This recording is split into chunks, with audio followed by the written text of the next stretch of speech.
Selamat malam semua. Perkenalkan, nama saya Ergio Syamanalu, NIM A1C222078, kelas R003 dari program studi pendidikan matematika. Di sini saya akan menjelaskan apa itu definisi belajar, prinsip belajar, hakikat belajar.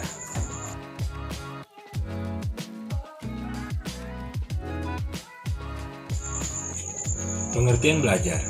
Belajar adalah suatu proses perubahan individu yang berinteraksi dengan lingkungan sekitarnya ke arah yang baik maupun tidak baik. Belajar menurut para ahli, menurut Lindgren, belajar sebagai proses pengubahan tingkah laku yang relatif permanen, dan perubahan tersebut disebabkan adanya interaksi individu yang bersangkutan dengan lingkungannya.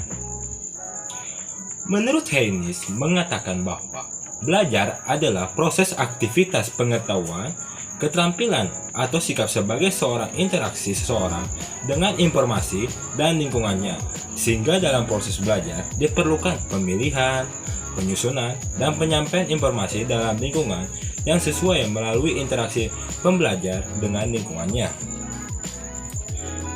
Menurut Gagne dan Briggs menjelaskan, belajar adalah hasil pasangan stimulus dan respon yang kemudian diadakan penguatan kembali yang terus-menerus.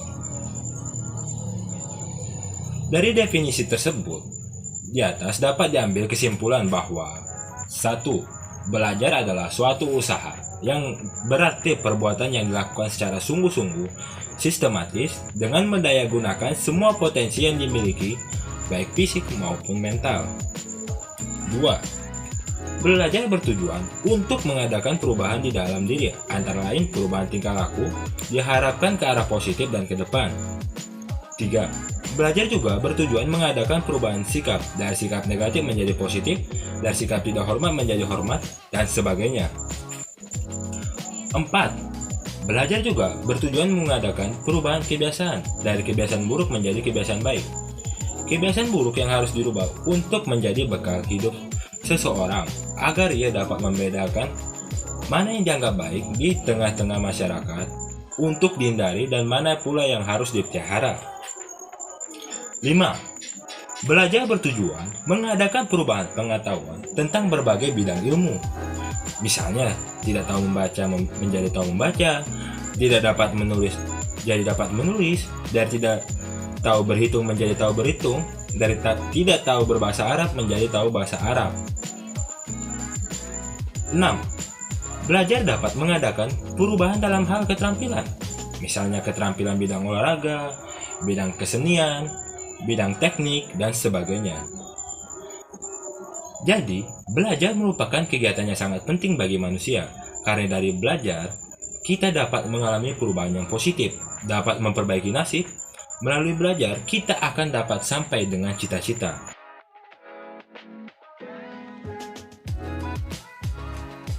Prinsip-prinsip belajar. 1. Prinsip kesiapan. Kesiapan ialah kondisi individu yang memungkinkan ia dapat belajar. Yang termasuk dalam kesiapan ini adalah kematangan dan pertumbuhan fisik, intelijensi latar belakang pengalaman, hasil belajar yang baku, motivasi, persepsi, dan faktor-faktor lain yang memungkinkan seseorang dapat belajar. 2. Prinsip motivasi. Tujuan dalam belajar diperlukan untuk suatu proses yang terarah. Motivasi adalah suatu kondisi dari pelajar untuk memprakarsai kegiatan, mengatur arah kegiatan itu, dan memelihara kesungguhan. 3. Prinsip persepsi dan keaktifan. Persepsi adalah interpretasi tentang situasi yang hidup. Persepsi ini mempengaruhi perilaku individu. Seseorang guru akan dapat memahami peserta didiknya lebih baik bila ia peka terhadap bagaimana cara seseorang melatih suatu situasi tertentu.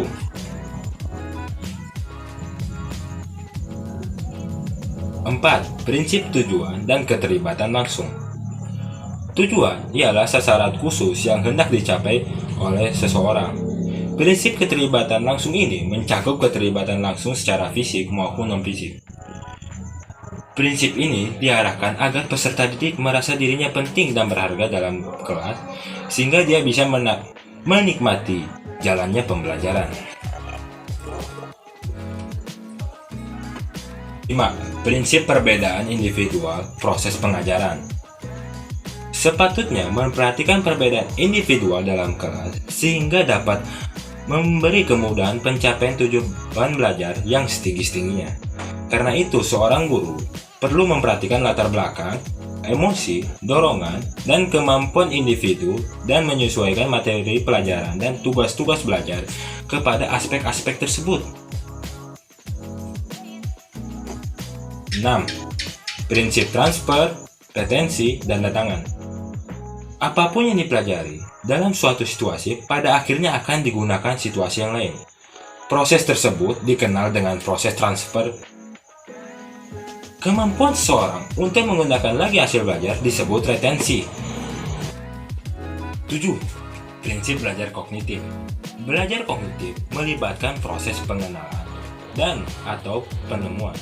Belajar kognitif mencakup asosiasi antar unsur, pembentukan konsep, penemuan masalah, dan keterampilan memecahkan masalah yang selanjutnya membentuk perilaku baru, berpikir, menalar, menilai, dan berimajinasi. 8. Prinsip belajar afektif. Proses belajar afektif seseorang menentukan bagaimana ia mengumumkan dirinya dengan pengalaman baru. Belajar afektif mencakup nilai emosi, dorongan, minat, dan sikap. 9. Proses belajar psikomotor. Proses belajar psikomotor individu menentukan bagaimana ia mampu mengendalikan aktivitas raganya. Belajar psikomotor mengandung aspek mental dan fisik. 10. Prinsip pengulangan, balikan, penguatan, dan evaluasi. Menurut teori ini, bahwa belajar adalah melatih daya-daya yang ada pada manusia, yang terdiri daya mengamat, menangkap, mengingat, menghayal, merasakan, berpikir, dan sebagainya. Prinsip belajar dan pembelajaran yang berkaitan dengan balikan dan penguatan ditekankan oleh teori operant conditioning, yaitu law of effect. Balikan yang diperoleh peserta didik setelah belajar dengan menggunakan metode-metode yang menarik akan membuat peserta didik terdorong untuk belajar lebih bersemangat. Evaluasi mencakup kesadaran individu mengenai penampilan, motivasi belajar, dan kesiapan untuk belajar.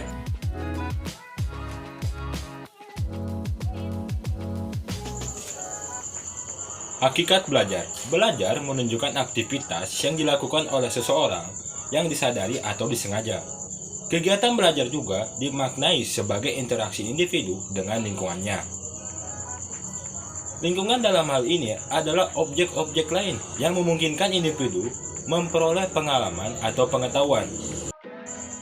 Baik pengalaman atau pengetahuan baru maupun sesuatu yang pernah diperoleh atau ditemukan sebelumnya tetapi menimbulkan perhatian kembali bagi individu tersebut sehingga memungkinkan terjadinya interaksi.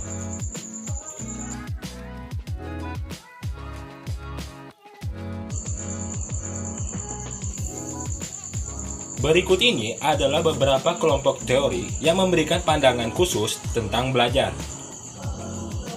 1. Behaviorisme. Teori ini meyakini bahwa manusia sangat dipengaruhi oleh kejadian di dalam lingkungannya yang memberikan pengalaman tertentu kepadanya. Behaviorisme ini menekankan pada apa yang dilihat, yaitu tingkah laku, dan kurang memperhatikan apa yang terjadi dalam pikiran, karena tidak dapat dilihat. 2. Kognitivisme merupakan salah satu teori belajar yang dalam berbagai pembahasan juga sering disebut model kognitif. Menurut teori, belajar ini tingkah laku seseorang ditentukan oleh persepsi atau pemahamannya tentang situasi yang berhubungan dengan tujuan. Oleh karena itu, teori ini memandang bahwa belajar itu sebagai perubahan persepsi dan pemahaman. 3. Teori belajar psikologi sosial. Menurut teori ini, proses belajar bukanlah proses yang terjadi dalam keadaan menyendiri, akan tetapi harus melalui interaksi. 4. Teori belajar Gagne, yaitu teori belajar yang merupakan perpaduan antara behaviorisme dan kognitivisme. Belajar merupakan sesuatu yang terjadi secara alamiah, akan tetapi hanya terjadi dengan kondisi tertentu, yaitu kondisi internal yang merupakan kesiapan peserta didik dan sesuatu yang telah dipelajari. Kemudian kondisi eksternal yang merupakan situasi belajar yang secara sengaja diatur oleh pendidik dengan tujuan memperlancar proses belajar. Yang kelima, teori fitrah. Pada dasarnya, peserta didik lahir telah membawa bakat dan potensi-potensi yang cenderung kepada kebaikan dan kebenaran. Potensi tersebut pada hakikatnya akan dapat berkembang dalam diri seorang anak. Itulah pendapat para ahli tentang pandangan belajar.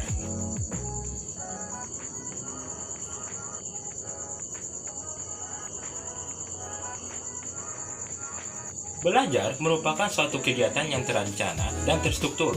Jadi tentunya belajar memiliki beberapa unsur sebagai dasar belajar. Cronbach sebagai salah satu penganut aliran behaviorisme dalam sukma dinata dengan sedikit perubahan ada 7 unsur utama dalam proses belajar yang meliputi 1. Tujuan 2. Kesiapan 3. Situasi 4. Interpretasi 5. Respon 6. Konsekuensi 7. Reaksi terhadap kegagalan. Sedangkan pandangan menurut teori konstruktivisme dalam Siono dan Haryanto memandang unsur belajar ada 3 komponen, yaitu 1. Tujuan belajar 2. Proses belajar 3. Hasil belajar. Unsur utama yang harus ada dalam belajar terdiri atas beberapa unsur yang penting, yaitu 1. Adanya perencanaan yang dipersiapkan dan termasuk di dalamnya yaitu menentukan tujuan belajar. Tujuan belajar menunjukkan bahwa belajar tersebut terarah dan mempunyai makna yang mendalam bagi pembelajar. Reaksi terhadap kegagalan. Sedangkan pandangan menurut teori konstruktivisme dalam Siono dan Haryanto memandang unsur belajar ada 3 komponen, yaitu 1. Tujuan belajar 2. Proses belajar 3. Hasil belajar. Unsur utama yang harus ada dalam belajar terdiri atas beberapa unsur yang penting, yaitu 1. Adanya perencanaan yang dipersiapkan dan termasuk di dalamnya yaitu menentukan tujuan belajar. Tujuan belajar menunjukkan bahwa belajar tersebut terarah dan mempunyai makna yang mendalam bagi pembelajar. Selain tujuan juga ada kesiapan, situasi, dan interpretasi. 2. Adanya proses belajar yang terjadi dalam diri seseorang. Setelah perencanaan terlaksana dengan baik, tentunya proses belajar pun dapat terlaksana baik, yaitu pembelajar mengembangkan pemikiran dan menemukan pemahaman baru dari apa yang dipelajari.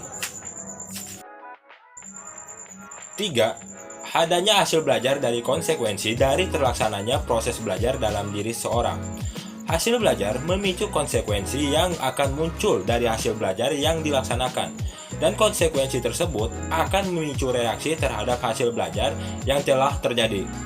Reaksi tersebut dalam bentuk semakin termotivasi dan yakin ataukah semakin menurun minat belajar karena hasilnya tidak sesuai harapan. Pengelompokan jenis belajar. Jenis-jenis belajar menurut Siono dan Haryanto yaitu belajar sederhana tanpa asosiasi, belajar asosiasi, pembelajaran melalui pemberian kesan, belajar observasional, bermain, enkulturasi, belajar dengan multimedia, e-learning, belajar dengan menghafal, belajar informal, belajar formal, dan belajar non-formal. Tokoh psikologi belajar memiliki persepsi dan penekanan tersendiri tentang hakikat belajar dan proses ke arah perubahan sebagai hasil belajar. Berikut ini adalah beberapa kelompok teori yang memberikan pandangan khusus tentang belajar. Jenis-jenis belajar. 1. Belajar berlandaskan behaviorisme. Teori behaviorisme ini mengemukakan beberapa tipe-tipe dari belajar, di antaranya yaitu 1. Belajar sederhana tanpa asosiasi. Belajar ini ada 2 macam, yaitu habituasi dan sensitiasi. Habituasi dipengaruhi oleh adanya pengurangan kemungkinan perilaku respons secara progresif dengan pelatihan dan pengulangan stimulus.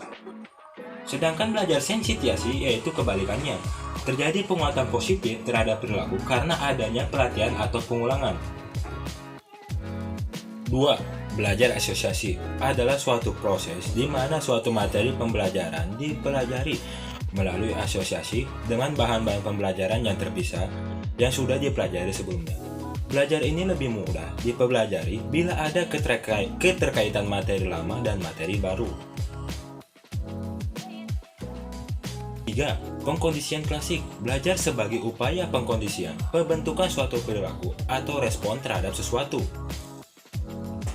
4. Pengkondisian open, belajar sebagai upaya memodifikasi perilaku spontan, misalnya belajar membedakan.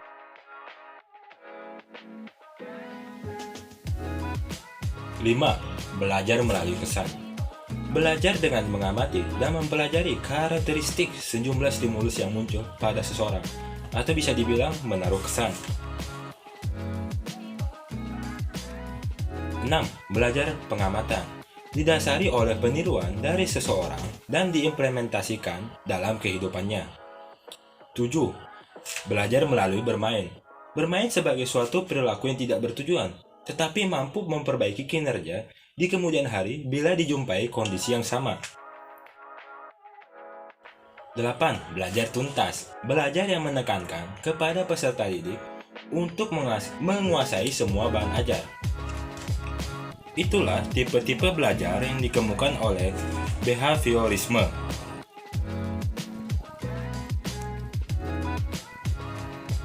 Yang kedua, belajar berlandaskan kognitivisme dan konstruktivisme. Belajar merupakan proses aktif dengan maksud untuk menyusun makna melalui berbagai interaksi dengan lingkungan untuk membangun hubungan konsep dengan kejadian yang sedang dipelajari. Berikut dijabarkan tipe-tipe belajar yang berdasarkan konstruktivisme. 1. Belajar melalui pembudidayaan, proses di mana seseorang belajar tentang suatu yang diperlukan oleh budaya yang mengelilingi kehidupannya, sehingga mendapatkan nilai dan perilaku yang sesuai dengan budaya tersebut. Belajar menurut Robinson dan Ausubel dibagi menjadi 4, yaitu belajar menerima, belajar menghafal, belajar menemukan, dan belajar makna. Itulah bentuk-bentuk belajar yang dikemukakan oleh David Ausubel dan Robinson. Yang ketiga, belajar perkembangan konseptual. Belajar ini yang menekankan kepada konsep tentang fenomena awal yang dimiliki peserta didik dan diintegrasikan ke dalam konsepsi yang formal, disampaikan oleh guru. Yang keempat, resolusi konseptual. Belajar yang diawali dari konflik kecil antara pemahaman peserta didik dan guru, dan kemudian ditemukan konsep baru. Yang kelima, pertukaran konseptual. Belajar ini terjadi ketika adanya perbedaan jauh konsepsi peserta didik dan guru, tetapi konsep yang berbeda tersebut mempunyai dasar tersendiri. Yang keenam, model generatif. Belajar ini terjadi ketika konsepsi peserta didik memilih sensor input dari pengetahuan yang baru dengan cara berfokus pada input ini. Yang ketujuh, perubahan konseptual. Konsepsi yang dibawa pembelajar berpengaruh pada kemampuan belajar dan berpengaruh pula pada penerimaan ide baru. Itulah bentuk-bentuk belajar yang dikemukakan oleh konstruktivisme dan kognitivisme. Yang ketiga, belajar berlandaskan Robert M. Gagne.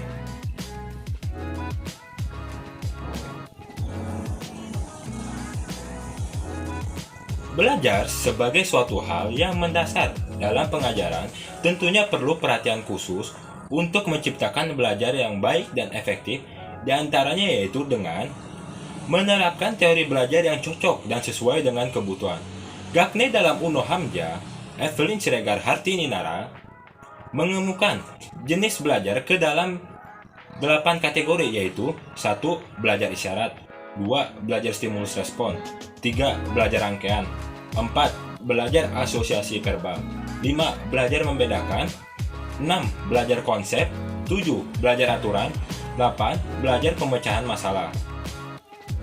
Itulah bentuk-bentuk belajar yang dikategorikan oleh Robert M. Gagne.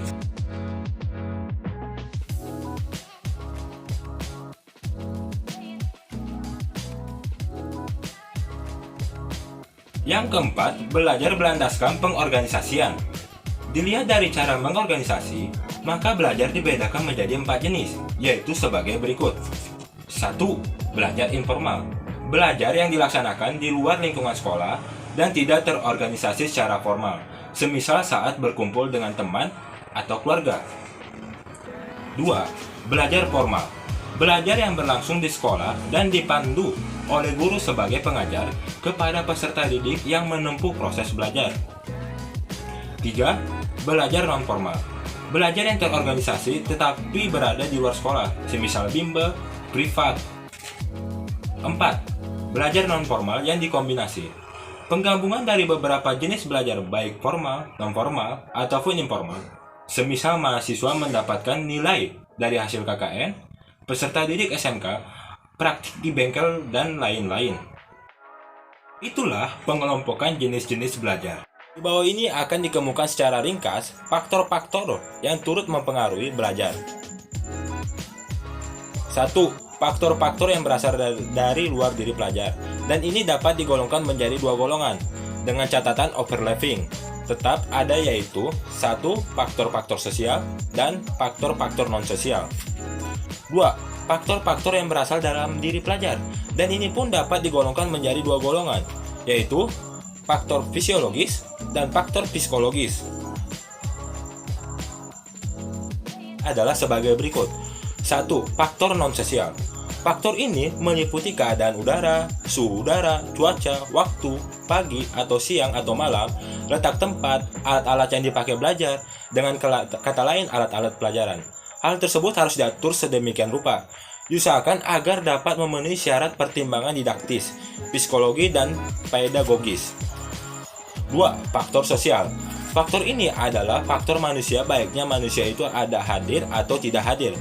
Kehadiran orang lain waktu seseorang sedang belajar banyak sekali mengganggu situasi belajar.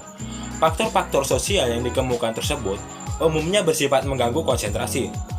Hal ini perlu diatur agar belajar berlangsung dengan sebaik-baiknya. 3. Faktor-faktor fisiologis. Pada faktor ini harus ditinjau, sebab bisa terjadi melatar belakangi aktivitas belajar. Keadaan tonus jasmani, karena jasmani yang segar dan tidak segar, lelah dan tidak lelah, akan mempengaruhi situasi belajar yang ada hubungannya dengan hal ini. Terdapat dua hal. 1. Cukupnya nutrisi, karena kekurangan makanan ini akan mengakibatkan kekurangan tonus jasmani. Akibatnya terdapat kelesuan, lekas ngantuk, lelah, dan sebagainya. 2. Ada beberapa penyakit yang kronis, umpamanya pilek, sakit gigi, batuk, hal lain yang sangat mengganggu belajar, maka perlu mendapatkan perhatian serta pengobatan. Di samping itu, fungsi jasmani tertentu, terutama fungsi panca indera. Sebab panca indera merupakan pintu gerbang masuknya pengaruh ke dalam diri individu. Orang dapat mengenal dunia sekitarnya dan semua belajar itu dengan mempergunakan panca indera. 4. Faktor psikologi. Faktor ini mempunyai andil besar terhadap proses berlangsungnya belajar seseorang. Baik potensi keadaan maupun kemampuan yang digambarkan secara psikologi pada seorang anak selalu menjadi pertimbangan untuk menentukan hasil belajarnya. Menurut Anden Ratzen, bahwa hal-hal yang dapat mendorong seseorang untuk belajar itu adalah sebagai berikut. 1. Adanya sifat ingin tahu dan ingin menyelidiki dunia yang lebih luas. 2. Adanya sifat kreatif yang ada pada manusia dan berkeinginan untuk maju. 3. Adanya keinginan untuk mendapat simpati dari orang tua, guru, dan teman-temannya. 4. Adanya keinginan untuk memperbaiki kegagalan yang lalu dengan usaha yang baru, baik dengan koperasi maupun dengan kompetisi. 5. Adanya keinginan untuk mendapatkan rasa aman bila telah menguasai pelajaran. Sekian dari saya. Apabila ada salah kata, mohon dimaafkan. Sekian, terima kasih.